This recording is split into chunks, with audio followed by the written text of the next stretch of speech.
గౌరవ ముఖ్యమంత్రి గారు ప్రవేశపెట్టినటువంటి తీర్మానాన్ని బలపరుస్తూ గౌరవ సోదరిమణి లాస్య నందిత గారు మరణించడం అనేది చాలా బాధాకరమైనటువంటి అంశం అధ్యక్ష. వారి యొక్క తండ్రి గారు అయినటువంటి సాయన్న గారు 1994లో ఇద్దరం ఒకటేసారి శాసనసభకు రావడం, అప్పటి నుంచి కంటిన్యూగా మరి శాసనసభలో మేము ఉన్నటువంటి సందర్భం అధ్యక్ష. వారు మృదు స్వభావి.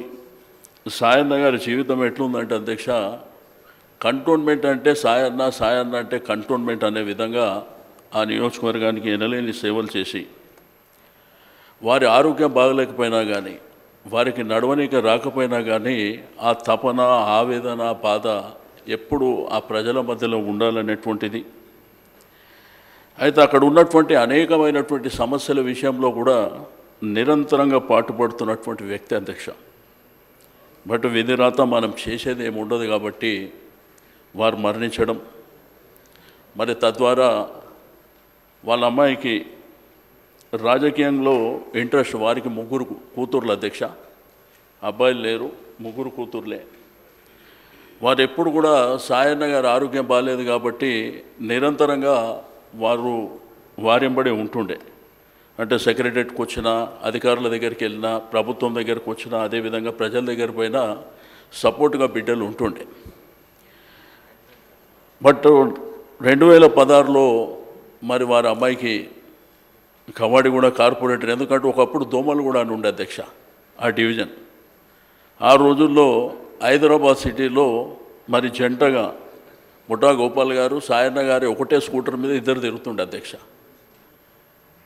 మరి ఆ రోజు జవహర్ నగర్ కార్పొరేటర్గా గోపాల్ గారు గెలిచినారు, వీరేమో ఓడిపోయారు.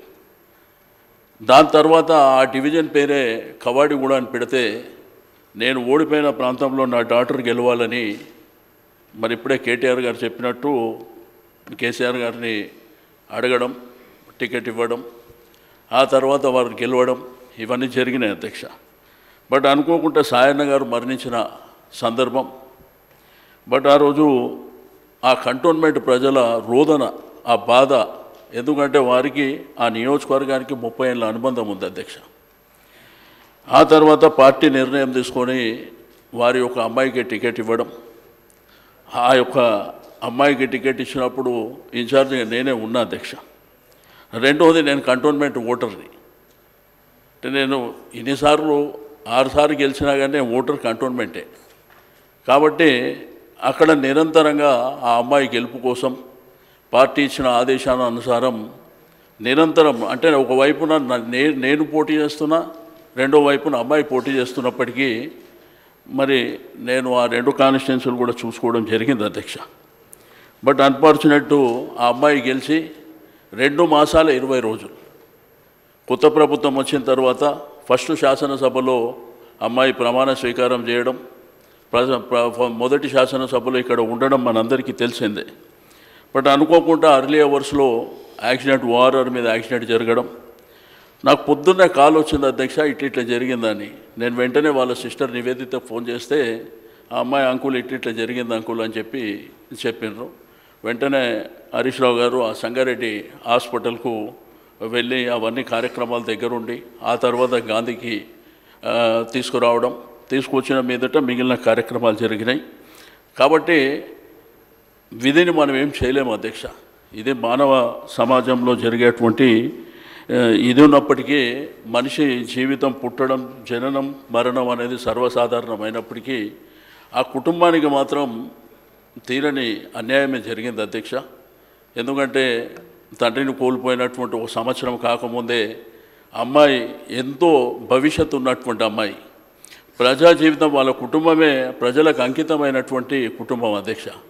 బట్ అన్ఫార్చునేట్ ఆ అమ్మాయి కూడా మరణించడం, మరణించిన తర్వాత ఆ కుటుంబాన్ని మరి ఓదార్చేటువంటి ప్రయత్నం జరుగుతుంటే అధ్యక్ష, అది ఎవరికి సాధ్యమవుతలేదు. అంటే ఒకవైపున పార్టీగా కానివ్వండి, రెండవది ప్రజల వైపున కానివ్వండి, ఇప్పటికి కూడా మరి కంట్రోల్ చేయలేనటువంటి పరిస్థితి ఉండడం. మరి ఈరోజు మనం ఈ శాసనసభలో ఆ చిన్న ఏజ్లో ఉన్నటువంటి అమ్మాయి 35 సంవత్సరాల మన బీటెక్ చదువుకున్నటువంటి అమ్మాయి చనిపోయిన విషయం మాట్లాడుకోవడమే బాధాకరమైనటువంటి అంశం అధ్యక్ష. బట్ ఏదేమైనప్పటికీ ఆ భగవంతుడు ఆ కుటుంబానికి ధైర్యాన్ని ఇవ్వాలని చెప్పి నేను ఈ సందర్భంగా తెలియజేస్తూ గౌరవ ముఖ్యమంత్రి గారు ప్రవేశపెట్టినటువంటి తీర్మానాన్ని బలపరుస్తున్నాను అధ్యక్ష.